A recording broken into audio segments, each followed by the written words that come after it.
Hello everyone, welcome to my YouTube channel.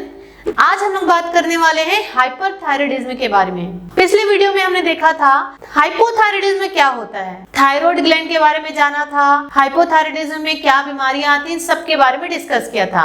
आज के video में हम देखेंगे हाइपरथायराइडिज्म, थायराइड की मात्रा बढ़ने की वजह से, थायराइड हार्मोन ज्यादा होने की वजह से क्या क्या लक्षण दिखते हैं, कारण क्या होता है और उसका इलाज किस तरीके से हो सकता है। शुरुआत करते हैं आज के टॉपिक से।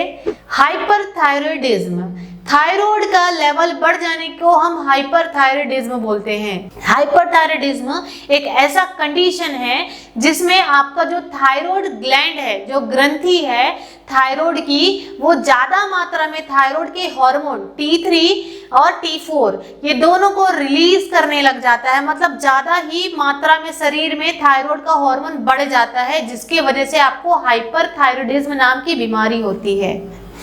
वैसे तो इसका कारण अननोन है, कोई नहीं जानता कि क्या कारण है, क्या रीजन है, बट कुछ स्पेसिफिक 3 कारण है जो मैं आपके साथ शेयर करना चाहती हूँ। सबसे पहला है ग्रेव्स डिजीज।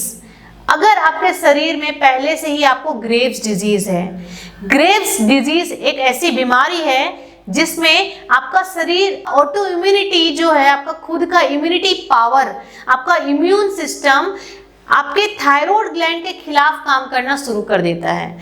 मतलब हमारे थायराइड ग्लैंड में हमारा खुद का शरीर का इम्यूनिटी पावर है या इम्यूनिटी सिस्टम है, वो अटैक करता है। अटैक करने की वजह से थायराइड ग्लैंड को फोर्सफुली ज्यादा मात्रा में हमारे ब्लड में थायराइड हार्मोन रिलीज कराने के लिए फोर्स करता है।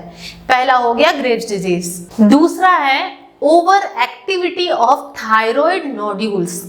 मान लीजिए आपको बाई बर्थ या फिर बाद में कभी आपके थायराइड जो ग्रंथि है वहां पे नोड्स या गांठ या तो कोई मास फॉर्म हो गया है या फिर मास बन गया है, जैसे कि आपका toxic adenoma, multi nodular goitre या प्लम्बर डिजीज। इस टाइप के जो नोड्यूल्स फॉर्म होने वाले थायराइड ग्लैंड में बीमारी अगर आपको हो गया है, तो ये जो बीमारी है वो आपके थायराइड को, आपके थायराइड ग्रंथि को ज्यादा मात्रा में थायराइड हार्मोन रिलीज करवाने के लिए फोर्स करती है, जिससे हमारे शरीर में थायराइड हार्मोन की मात्रा बढ़ती है और हमको हाइपरथायराइडिज्म हो जाता है। तीसरा है थायराइडाइटिस। मतलब आपके थायराइड ग्लैंड में इन्फ्लामेशन हो रहा है या तो कोई सूजन हो रहा है।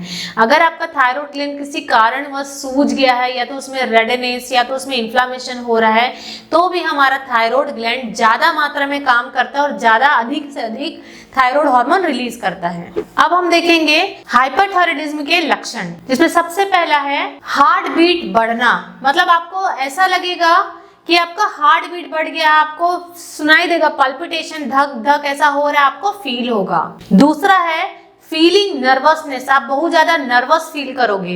नर्वस मतलब आपको अच्छा नहीं लगेगा, कुछ भी काम कर नहीं पाओगे, आप बहुत ज्यादा तुरंत नर्वस हो जाओगे। तीसरा है विजन चेंजेस होना। मतलब आंखों की रोशनी में फर्क आना, धुंधला दिखना, या तो आपको दिखाई नहीं देना, या तो दूर दृष्टि या पास दृष्टि की प्रॉब्लम होना, कुछ ना कुछ आपको आई साइट में प्रॉब्लम होगा। उसके बाद है वेट लॉस। आपका वेट डिक्रीज हो जाएगा, जल्दी जल्दी आपका रैपिड वेट गिरते जाएगा।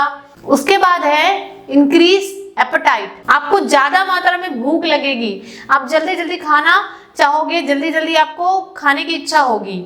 उसके बाद है डायरिया। आपको डायरिया होगा, लूज मोशन होगा सबसे ज्यादा मात्रा में। उसके बाद है थिन वार्म मॉइस्ट स्किन। आपका जो स्किन है वो गर्म लगेगा प्लस मॉइस्ट लगेगा, आप हॉट फील करोगे, दिन भर गर्मी लग रही है ऐसा फील करोगे।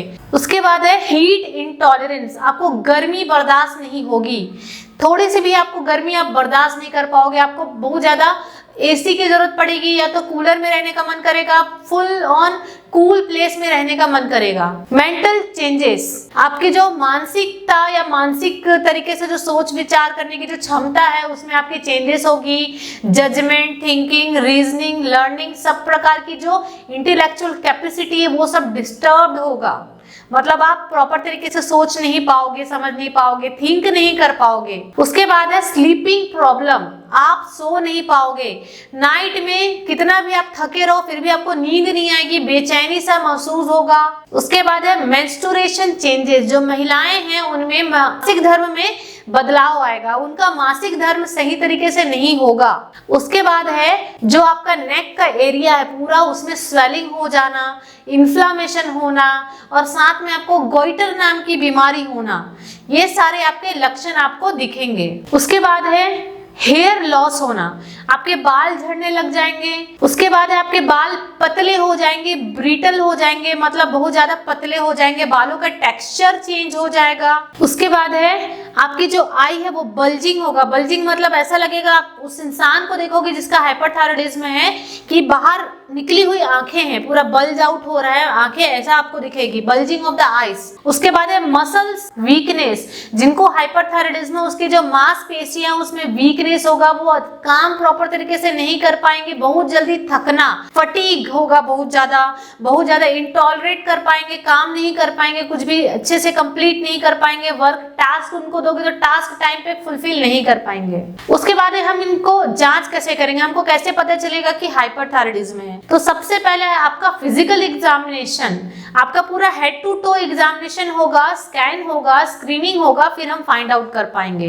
दूसरा है ब्लड टेस्ट। ब्लड टेस्ट में स्पेशली आपका T3 और T4 का लेवल, ये दो ऐसे हार्मोन्स होते हैं जो थायराइड ग्लैंड रिलीज करता है। अगर इनका लेवल ब्लड रिपोर्ट में बढ़ा पाया गया तो वो आपको थायराइड हाइपरथायराइडिज्म है। उसके बाद है आप एक्सरे कराएंगे, एक्सरे के थ्रू भी हम फाइंड आउट कर सकते हैं कि आपको हाइपरथायराइडिज्म है या आपको नेक में कोई थायराइड ग्लैंड में कोई डिसऑर्डर है या नोड्यूल्स है, ये सब हम फाइंड आउट कर पाएंगे। उसके बाद है ट्रीटमेंट। अगर आप डॉक्टर के पास जाते हैं, डॉक्टर ये सारे लक्षण देख लेता है, आपको डायग्नोज कर लेता है, उसके बाद ट्रीटमेंट में आपको एंटी थायराइड मेडिकेशन दिया जाता है। मतलब जो थायराइड की मात्रा बढ़ी हुई है, आपका थायराइड ज्यादा रिलीज हो रहा है हार्मोन्स, उसको रिड्यूस करने के लिए और लेवल में लाने के लिए मेडिकेशन दिया जाता है, जिसमें सबसे पहला कॉमन मेडिसिन है मिथिमाजोल, पहला एंटी थायराइड मेडिकेशन है। दूसरा है प्रोपाइल थायोयूरेसिल, ये दो मेडिसिन आपको दिया जाता है जिसको आपको अर्ली मॉर्निंग खाना पड़ता है एम्प्टी स्टमक, उसके बाद ही बाकी आप कुछ अपना डाइट या रेगुलर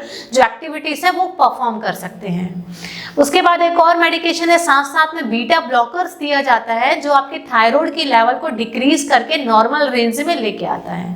तो आज हमने देखा हाइपरथायराइडिज्म क्या है, क्या उसके सिम्टम्स होते हैं, क्या कारण है, साथ में उसको कैसे डायग्नोस किया जाता है, प्लस साथ में उसको ट्रीट करके कैसे ठीक किया जा सकता है। Thank you so much for watching my this video.